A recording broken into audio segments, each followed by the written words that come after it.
Shalom, the ger in every parsha, Parshas Vayera. It's in 7:5, Pasuk 6:25.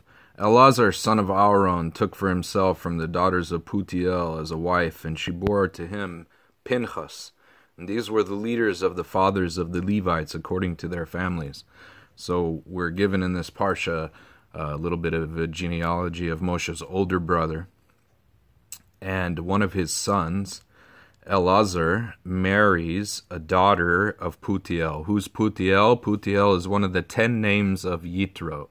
Yitro is the archetype convert, and he converted his whole family. And you see, Moshe married one of his daughters, Tzipporah, and Aaron's son, Elazar, marries another one of his daughters. But we're going to see here, as it says in the Midrash Rabbah, that the daughter of Putiel is not stated here.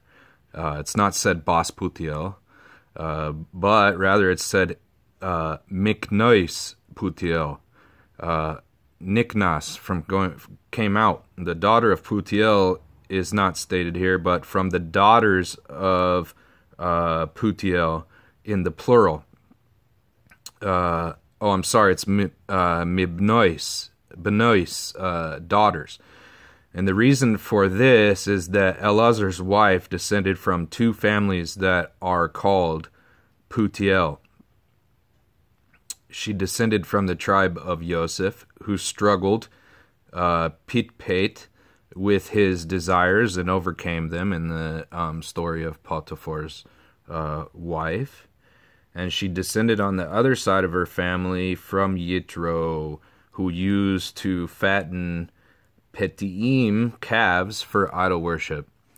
Now, so I originally thought that she was a daughter of Yitro, but that's not necessarily the case. So the sages don't know if her father's side was from Yosef or her mother's side was from Yosef. If her mother's side was from Yitro, then she would have been a convert, and Pinchas would have been the son of a convert. But if it was her father's side, then she, of course, wouldn't have been a convert, and she would have been from the tribe of... actually, she wouldn't have been from a tribe, because a male convert has no tribal affiliation.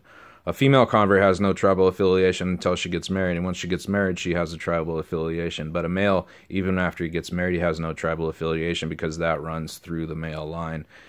So, later on, we're going to get into the story of Pinchas.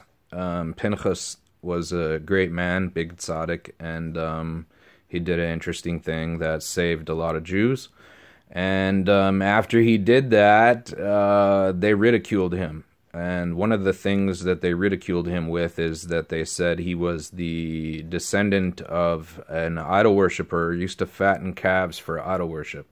And this is a big avera because you're not allowed to remind a convert about his misconduct in the past before he became Jewish. This is the sin of vexing a convert, and it even goes so far. Rashi brings down in Parshas Yitro, and maybe we'll talk about it over there, is that you're not allowed to speak disparagingly against goyim in front of any Jew who has converts in their family tree up to 10 generations back. Now, that's very serious. The reason being is because we're connected to non-Jews. I still have family members that are non-Jews, so if you go talking a bunch of smack about non-Jews and degrading them and saying how they're worse than animals and they don't have a free will and blah, blah, blah, this, that, and the other, comes straight from hatred.